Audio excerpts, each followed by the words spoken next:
a nossa missão nessa noite é falar sobre a Páscoa judaica. Como nasceu a Páscoa? De que maneira a Páscoa nasceu? O seu significado? Como foi que ela, na verdade, nasceu? Para isso, eu queria convidá-los a abrir as suas Bíblias para o livro de Êxodo. O livro de Êxodo, no seu capítulo 12, e leremos do versículo 1 até o versículo 13.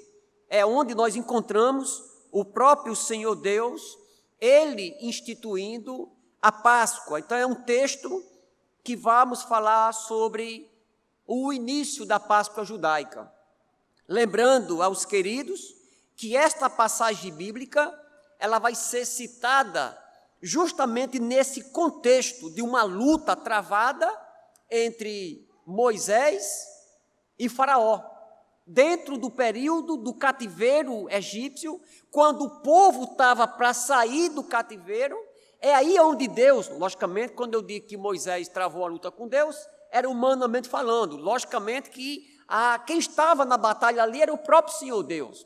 Então, naquele momento onde Deus tinha mandado as pragas para o Egito, agora esse texto ele vai destacar justamente momentos antes de Deus mandar a 10ª praga para o Egito, que era a praga da morte do primogênito. Então, esse texto ele vai ser citado pelo nosso irmãozinho Moisés, né? O nosso escritor do Pentateuco, ele vai citar justamente isso. O nascimento da ceia, ou melhor, o nascimento da Páscoa judaica, ela vai nascer justamente nesse período onde o povo de Deus estava escravizado no Egito e Deus estava mandando as pragas, umas após outra, para que ali aquele povo pudesse ser liberto. Então, momentos antes dessa libertação desse povo do Egito, é que Deus vai falar com Moisés e vai instituir a Páscoa, né? Esta alimentação, esta refeição que estaria sendo recheada de significados tão profundos. O versículo 1 diz assim, Êxodo 12, do versículo 1, o versículo 1 diz assim: Ora, o Senhor falou a Moisés e a Arão na terra do Egito, dizendo: Este mês será para vós o princípio dos meses, este vos será o primeiro dos meses do ano. Falai a toda a congregação de Israel, dizendo: Ao 10º dia deste mês, tomará cada um para si um cordeiro, segundo as casas dos pais, um cordeiro para cada família. Mas se a família for pequena demais para um cordeiro, tomá-lo-á juntamente com um vizinho, mais próximo da sua casa, conforme o número de almas, conforme ao comer de cada um. Farei a conta para o cordeiro. O versículo 5. O cordeiro ou cabrito será sem defeito, macho de 1 ano, o qual tomareis das ovelhas e das cabras, e o guardareis até o 14º dia deste mês. E toda a assembleia da congregação de Israel o matará à tardinha, e tomarão do sangue e pô-lo-ão em ambos os umbrais e na verga da porta, nas casas em que o comerem. E naquela noite comerão a carne assada ao fogo, com pães asmos, com ervas amargosas, a comerão. Não comereis dele cru, nem cozido em água, mas sim assado ao fogo, sua cabeça com as suas pernas e com a sua fuçura. Nada dele deixareis até pela manhã, mas o que dele ficar até pela manhã, queimá-lo-eis no fogo. O versículo 11. Assim, pois, o comereis. Os vossos lombos serão cingidos, os vossos sapatos nos pés, o vosso cajado na mão, e o comereis apressadamente. Esta é a Páscoa do Senhor. Porque naquela noite passarei pela terra do Egito, e ferirei todos os primogênitos na terra do Egito, tanto dos homens como dos animais. E sobre todos os deuses do Egito executarei juízos. Eu sou o Senhor. Essa aqui é a expressão, né? O Yahvé. Mas o sangue vos será por sinal nas casas em que estiverdes. Vendo eu o sangue, passarei por cima de vós, e não haverá entre vós praga para vos destruir, quando eu ferir a terra do Egito. Este dia vos será por memorial, e celebrá-lo-eis por festa ao Senhor. Através das vossas gerações, o celebrareis por estatuto perpétuo. Amém. Que Deus aplique esta porção em nossos corações. Meus queridos, como nós já havíamos dito, né? Então é nesse texto, é nesse contexto que a Páscoa dos judeus, a Páscoa judaica, ela nasce. É nesse momento aonde a Páscoa dos judeus, ela surge. A primeira grande verdade que queremos falar sobre a Páscoa dos judeus, dos hebreus, de um modo geral, a primeira coisa que queremos dizer é que a Páscoa, ela foi instituída por Deus. Foi Deus que instituiu a Páscoa. Não foi um homem, não foi uma invenção humana, não foi o próprio Moisés que decidiu com Arão que eles iam fazer uma refeição, eles iam fazer um lanche, um jantar, e depois eles sairiam, que eles iriam embora. Mas foi o próprio Deus que instituiu a Páscoa e deu todos os detalhes de como deveria ser. Foi Deus, o próprio Deus, quem instituiu a Páscoa, dizendo como deveria ser feito. Então, foi o próprio Senhor, o Criador da Páscoa. Isso é muito importante, a gente fazer muito bem a diferença daquilo que é Deus que estabelece, daquilo que é Deus que cria, e quando é um invencionismo humano. Então, a Páscoa, esta refeição, que marcava momentos antes da saída dos judeus, foi o próprio Deus que estabeleceu. O próprio Deus, fez de uma janta apressada, fazer com que a mesma venha a ter um significado tão grande. E ainda tem alguém que diz que quem inventou a comida fast food foram os americanos, né? Então, aqui a primeira refeição fast food, você vai observar aqui, uma comida rápida, uma comida pronta. Então, foi o próprio Deus. Tem a gente quem quer colocar muita coisa aí para os americanos criar, né? Mas aqui o próprio Deus, ele diz como seria essa comida, como seria esta janta. Ela seria comida apressada e daí eles iriam embora. Eles estariam deixando o Egito. Então, a primeira grande verdade é que essa Páscoa dos judeus, essa Páscoa judaica, ela foi instituída pelo Senhor. Assim também, como no Novo Testamento, e aqui eu não posso adiantar muito aqui as coisas para o Novo Testamento, porque nós temos ainda alguns pregadores que vão defender esse tema daqui para o final do mês. Mas se você for observar, foi o próprio Senhor Jesus Cristo que sentou com seus discípulos, antes dele ir para o Gólgota, antes dele ser preso, antes dele ser sacrificado, ele manda que os discípulos arrumassem um lugar ornamentado, e é o próprio Senhor Jesus Cristo que vai estabelecer a Páscoa agora com um novo significado. Mas é o próprio Deus também que faz isso no Novo Testamento. Do versículo 3 ao versículo 9, nós temos como deveria ser a celebração dessa Páscoa. O próprio Deus, falando com Moisés, falando com Arão, ele vai dizer como deveria ser. Como deveria ser.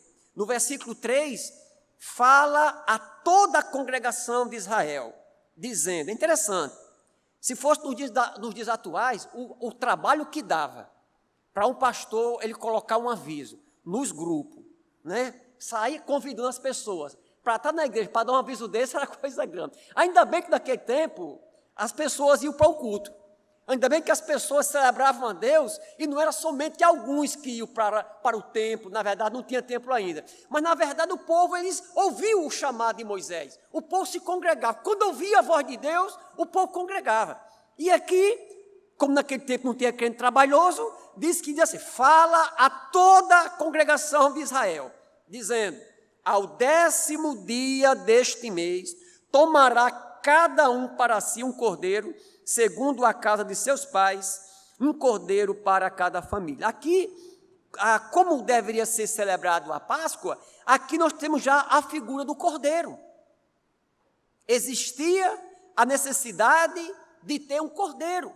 Na verdade, a Páscoa, ela se traduzia em uma espécie de uma refeição, onde eles comiam assado um carneiro, uma espécie de cordeiro, era um churrasco mesmo, eles comiam ervas amargosas e também eles comiam pão sem fermento, irmão Érix. O pão não tinha aquele fermento todo que você usa hoje lá na sua panificadora, né? E eu vou chegar já lá para comentar um pouco sobre isso.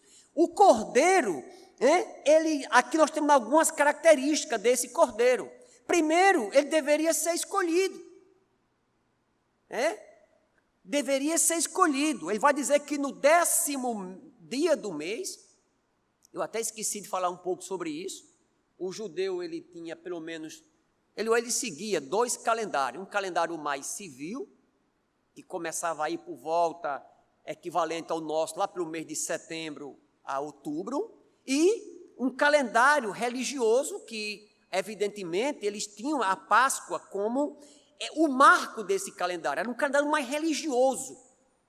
Aqui é onde que pega aí entre os meses de março e abril, entre o mês de Nissan e o mês de Abib, né? Você vai encontrar justamente o texto dizendo que a partir de agora, era como se o primeiro mês do ano seria nesse momento. Então, automaticamente, aqueles irmãos, aquela ordem de Deus, eles pegariam um cordeiro. Então, era um cordeiro escolhido. Em primeiro lugar, eles escolhiam um cordeiro, certo? E aqui ele vai, daqui a pouco, citar um pouco as características desse cordeiro, mas, na verdade, era um cordeiro escolhido.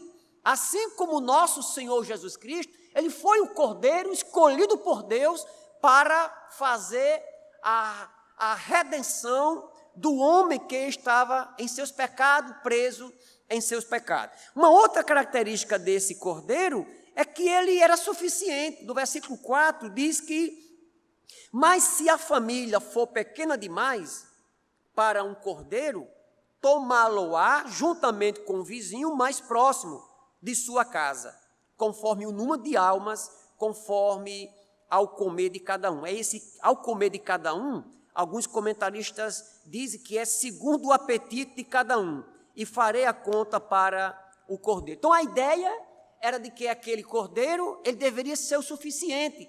Ele era o suficiente, saciaria a fome, ele era responsável para preparar aquele povo para a saída lá do Egito. Não esquecendo, em nenhum momento, que essa refeição, essa Páscoa, além dela ser algo de extrema expressão de obediência a Deus, era uma preparação para a saída do cativeiro. E o povo, ele precisava estar alimentado. Então, esse cordeiro, ele era escolhido, ele era suficiente e também ele era perfeito. Ele deveria ser perfeito. Dizia que tinha que ser um cordeiro sem defeito, macho, e aqui, se você achar que é preconceito, se vire com Deus. Aqui não diz que podia ser uma cordeirinha, né? E diz que deveria ser sem defeito, de 1 ano, sem macho. Então, você vai observar aqui que era um cordeiro. Era um animal perfeito. Não podia ser um animal com bicheira. Não podia ser um animal aleijado. Ele tinha de atender essas características. Por quê? Era uma exigência do Senhor. Assim também, como o nosso Senhor Jesus Cristo, ele é o cordeiro sem defeito, que foi escolhido por Deus para morrer, para remir, para nos salvar, para nos libertar dos nossos pecados. Então, nós temos aqui a figura do cordeiro. Tinha de ser um cordeiro de 1 ano, que era uma época já onde o animal ele atingia um tamanho em que deveria ser comido, uma carne tenra, mas, acima de tudo, que deveria ser algo que mostraria sua obediência ao Senhor. Então, de que maneira acontecia a participação dessa ceia, dessa Páscoa, melhor dizendo? A primeira coisa que nós observamos que foi Deus quem instituiu. A segunda coisa, nós observamos que como deveria ser essa celebração. Então, estamos vendo isso. A primeira coisa, existia o chamado Cordeiro Pascal, né? Tinha esse Cordeiro Pascal, que esse Cordeiro, ele era escolhido, ele era suficiente e também era perfeito. E como deveria ser a participação dessa Páscoa? Primeiro, no versículo 8, nós vamos encontrar dizendo que essa Páscoa, juntamente com esse cordeiro que deveria ser comido, dizendo que ele deveria ser separado no dia 10, e com 4 dias, né, que ele ia ser sacrificado, ia ser morto. E vamos observar que além de comer esse cordeiro, nós temos aqui a ideia de que a Páscoa deveria ser celebrada com santidade. De que maneira? No versículo 8 diz que além deles comerem o carneiro, o cordeiro, dizia que eles também deveriam comer pão sem fermento.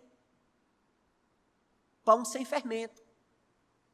O pão, naquela época, né, ele também recebia, quando o pão recebia qualquer tipo de impureza, era uma espécie de fermento, o pão ele inchava. Então, para o judeu, apesar de eles também usar esse fermento para dar volume ao pão, mas o fermento para o judeu, depois nós vamos ver isso, era também sinônimo de pecado. É tanto que quando no Novo Testamento, quando os judeus, sempre que eles participavam da ceia, eles tiravam o fermento das suas casas. Então, o fermento aqui era símbolo de impureza. Então, tirai dos pães o fermento. É preciso comer um pão sem o fermento.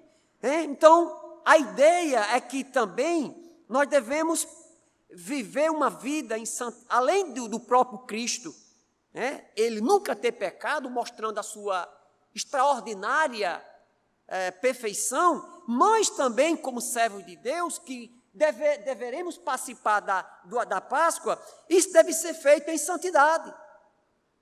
Então, a ideia do judeu, ele tirar o fermento da sua casa, é que mostraria uma consagração a Deus, uma pureza diante do Senhor, que eles deveriam se desligar de tudo aquilo que remontasse qualquer tipo de impureza.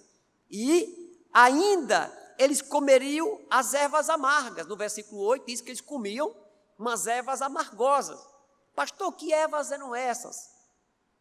Os comentaristas não chegam a fechar. Uns chegam a dizer que eram ervas, uma espécie de vagens, que na verdade eram ervas amargas. Então eles comiam aquelas ervas para recordar o sofrimento que eles tinham passado no Egito. Então é preciso comer. Eles comiam aquelas ervas amargas para lembrar do seu sofrimento, para lembrar do que eles tinham passado no Egito. Mas o povo, gente, era muito trabalhoso. Você vai observar no restante do livro de Êxodo, quando o povo sai lá do Egito, quando o povo vai caminhando pelo deserto, até chegar à terra prometida, o povo, por várias ocasiões, chega para Moisés e diz: Moisés, é o seguinte, eu estou aqui comendo essas comidas velhas aqui, mas tinha uns completos lá no Egito, era tão bom, aquelas cebolas, aquelas carnes. Ei, a gente apanhava, mas, sei lá, tinha um momento assim que era tão bom. Você veja como o povo era trabalhoso. Não lembrava, olha, vocês estavam lá provando de um falso prazer, mas vocês estavam sofrendo. Então, até hoje, né, a ideia de participar da Páscoa é preciso que a gente lembre também de quem nós éramos e agora de quem nós somos.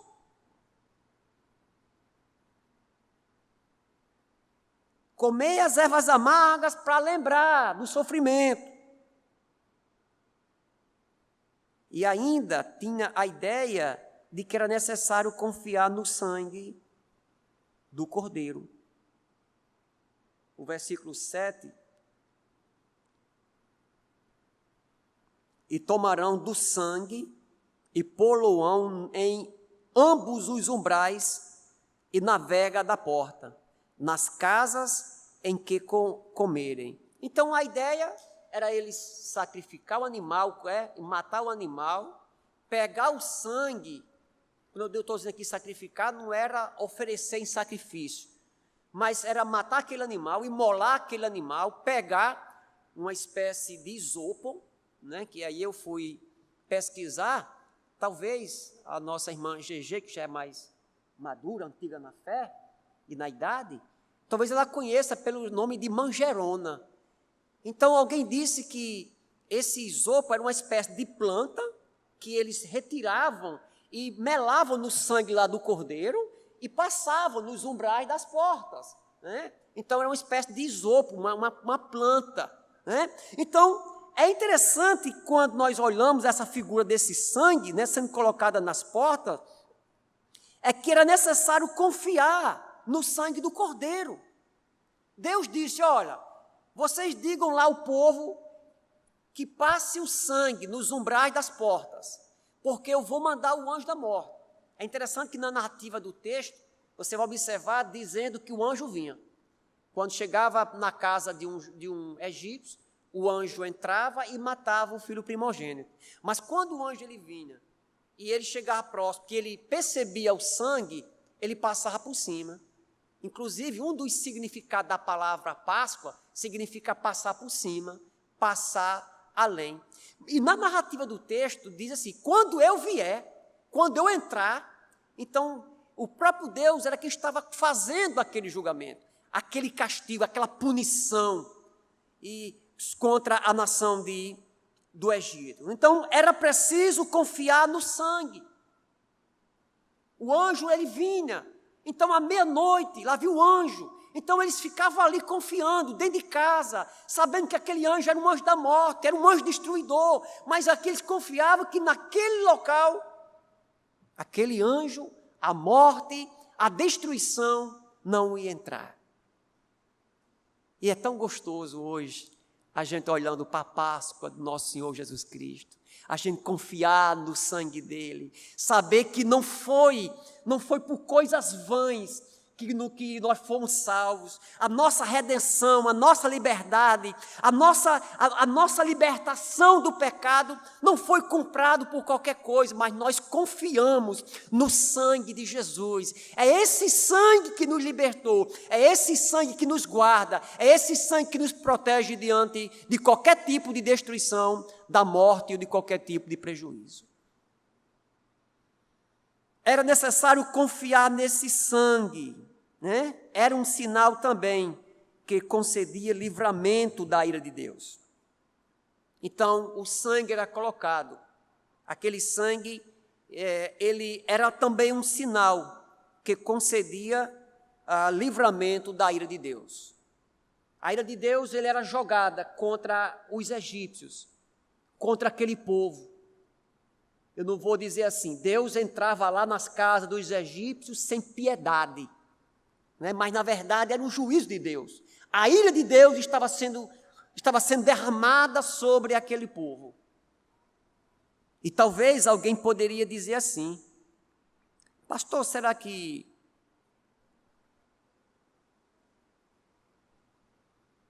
Deus não foi muito duro com Israel, muito duro com o Egito, não? Não foi muito duro com o faraó? O filho primogênito do egípcio, ele era considerado como um ser sagrado. O próprio filho de faraó, que foi morto, possivelmente era o sucessor do trono no Egito.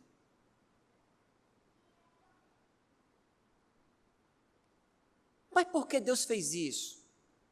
pegou logo um filho. Será que Deus não puniu, não castigou de maneira muito severa? Mas você vai observar que até que nós observamos a lei da semeadura. Deus não estava castigando Israel, o Egito, sem motivo nenhum. O Egito, melhor dizendo, aquele povo, aquela nação, o próprio faraó, estavam provando um pouquinho do seu remédio. Há pouco tempo atrás, eram os judeus que estavam pranteando os seus filhos, quando nasciam, que faraó mandava matar. O próprio faraó agora estava bebendo um pouquinho do seu veneno. E é interessante que a morte, ela chegou de uma maneira tão terrível, porque chegou na casa de faraó, chegou na casa do operário, chegou na casa do comerciante, chegou na casa de todos. Então, se você for observar aqui, era o castigo de Deus. O castigo de Deus. Era a ira de Deus sendo derramada sobre aquele povo. Que eu vou até falar um pouquinho sobre isso mais na frente. Espero que dê tempo. E agora vamos para o significado da Páscoa. Nós vamos ver agora do versículo 11 até o versículo 13.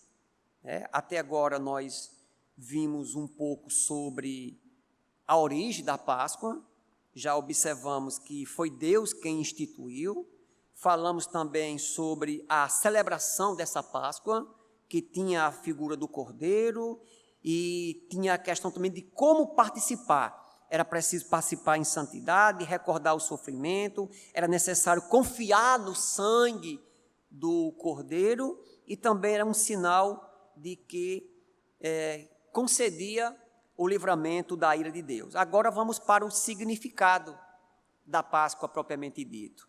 O versículo 11 até o 13 diz assim: assim, pois, o comereis, os vossos lombos cingidos, os vossos sapatos nos pés, e o vosso cajado na mão. E aqui, quando você lê sapato nos pés, tem que lembrar que isso aqui foram os únicos sapatos da raça humana que passou 40 anos nos pés de uma pessoa e não se acabou.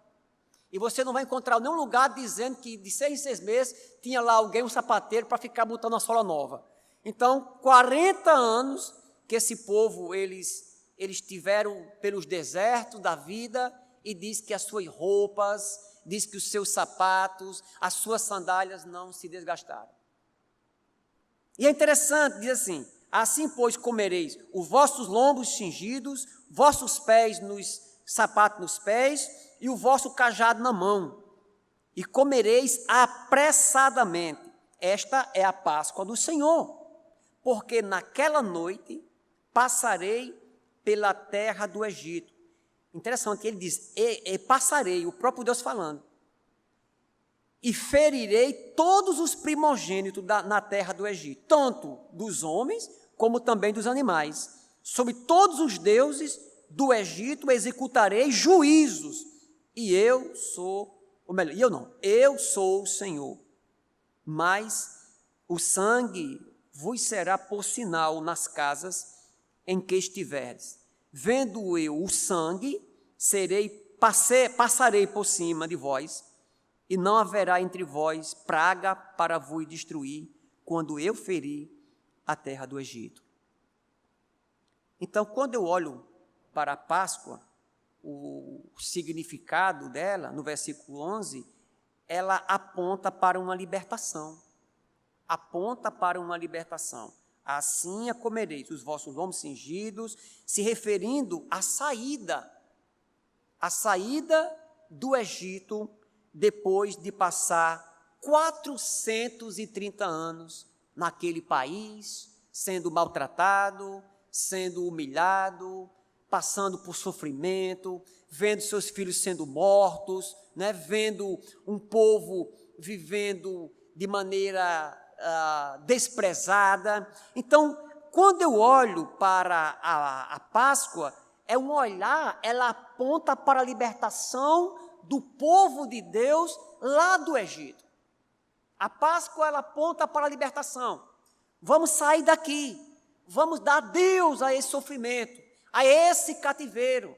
Da mesma forma, a Páscoa no Novo Testamento, ela aponta para a libertação, ela aponta para Cristo, aponta para o sacrifício realizado pelo Senhor Jesus Cristo.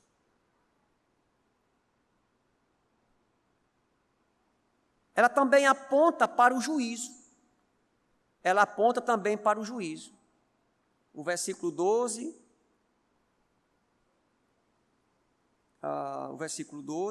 diz assim: porque naquela noite eu passarei pela terra do Egito e ferirei todos os primogênitos na terra do Egito, tanto dos homens como dos animais. Então, quando eu olho para a Páscoa, ela vai apontar também para um juízo de Deus. Vai apontar justamente para o juízo de Deus. Como eu já havia até dito, falado um pouco sobre isso, os próprios deuses do Egito, aquela multidão de deuses, eles foram punidos diante da incapacidade daqueles deuses. E o próprio Deus feriu de maneira até mesmo severa aquele povo, matando o seu filho primogênito, não é? E aquele sofrimento era terrível. Tem coisas que na Bíblia não está escrito, mas não é preciso nem a gente forçar o texto para a gente admitir e ter como verdade. Gente, na noite ou no dia da saída do povo de Deus do Egito, era um dia, logicamente, de ansiedade, um dia de tensão para o povo de Deus, mas era um dia também de triunfo, era um dia de alegria. Aquele povo agora estava gozando de uma liberdade que não tinha muitos anos. Agora, naquela mesma ocasião, era noite de tristeza, dia de tristeza para o povo egípcio. Era o povo de Deus saindo de lá e o Egito enterrando seus filhos. Era enterro para uns e liberdade para outros. A própria mão de Deus, no mesmo instante, a própria mão do Senhor estava proporcionando estes dois elementos, estes dois acontecimentos. Sepultura para um, sofrimento para um, lamento para um, pranto para um, sofrimento terrível para os egípcios, enquanto isso, alegria para o seu povo. Alegria para o seu povo.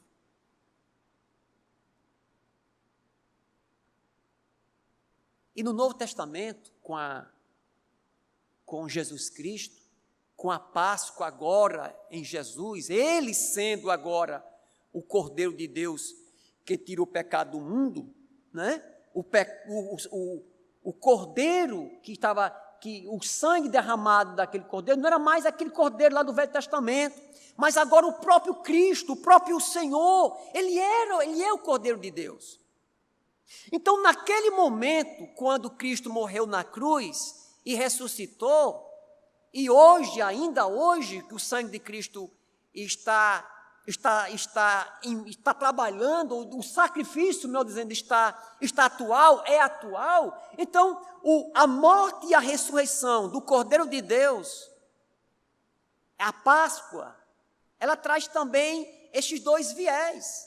É alegria para cada um de nós, que somos salvos, que fomos libertos, que tivemos os grilhões do pecado, das cadeias do pecado quebrada, nós éramos inimigos de Deus, nós estávamos mortos em nossos pecados, nós éramos condenados a ir para o inferno, mas o nosso Deus, Ele quebrou tudo isso.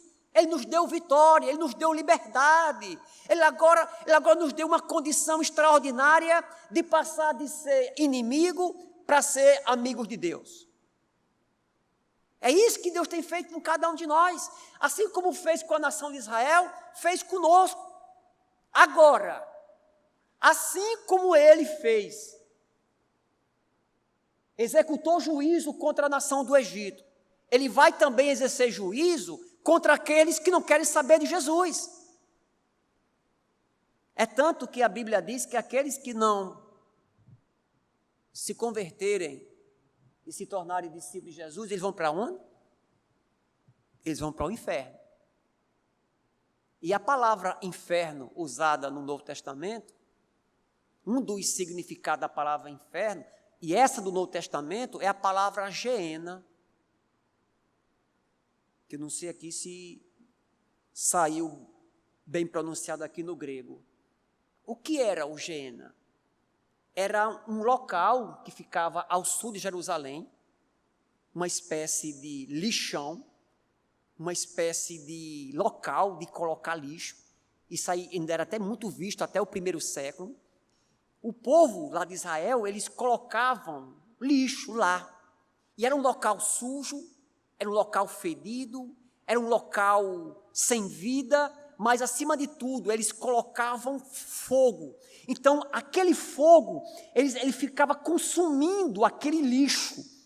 Então, quando Jesus ele vai falar um pouco do inferno, ele dá essa ideia de que o inferno que está preparado para os ímpios, para aqueles que rejeitarão a Jesus, vai ser igual àquele local, aquele lixo, aquele local que está queimando. Eu estava até pesquisando um autor dizendo que todo aquele que não é crente, que todo aquele que não quer saber de Deus e que rejeitam a Deus, para Deus eles são iguais a um excremento espiritual, a um lixo espiritual, e que eles vão ser queimados, julgados, vão ser punidos. Então, a Páscoa, ela aponta para o juízo de Deus. E para a gente encerrar, a Páscoa, ela aponta para a salvação. No versículo 13 diz assim: mas o sangue vos será por sinal nas casas em que estiverdes, vendo eu o sangue, passarei por cima de vós, e não haverá entre vós praga para vos destruir, quando eu ferir a terra do Egito. Enquanto a ideia de libertação era a ideia de uma liberdade, de um cativeiro, de sair do Egito, agora ter uma nova vida, e essa ideia aqui de salvação era que, naquele momento, quando o anjo da morte ele viesse, quem tivesse coberto pelo sangue, protegido pelo sangue, essas pessoas elas seriam salvas da morte. Elas não seriam afetadas com a morte. Elas não passariam pela morte. Porque o anjo da morte, a morte tão terrível, ela respeitaria. Ela não teria poder sobre o sangue. E é isso que aconteceu com cada um de nós. A Páscoa representa, o amor de Deus pelos seus filhos, o sangue lá naquela porta, mostrando o amor de Deus por Israel, o amor de Deus por aquela nação, livramento para os seus filhos. Ali era um livramento, porque o sangue ele impedia. E também era uma forma de recomeço. Aquele povo teria a sua vida poupada para sair agora do Egito, e Israel, ele tem um novo recomeço, ele tem uma nova vida, que foi isso que aconteceu também com cada um de nós. Nós merecíamos o Geena, nós merecíamos o inferno, mas Deus teve misericórdia de cada um de nós. E nós temos agora um novo recomeço. Tem até um hino mais antigo, eu acho que é do tempo aí de Léo Júnior, de um cantor J. Neto, da década de 90. Inclusive o nome do hino é Recomeço. Então, Deus nos deu esse novo recomeço. Deus nos fez, cada um de nós, filhos dele. Então, que Deus nos abençoe, meus queridos. Fica aí esse texto, mostrando um pouco a origem, mostrando aqui a Páscoa judaica, uma Páscoa que surgiu justamente nesse período que marcou a saída do povo de Deus do Egito e os elementos, né, que envolvia e que envolve a Páscoa. A ideia de que ela foi instituída por Deus, a ideia do cordeiro, a ideia das ervas amargas, a ideia também do pão sem fermento e ainda esse significado extraordinário, né? Então, que Deus nos abençoe.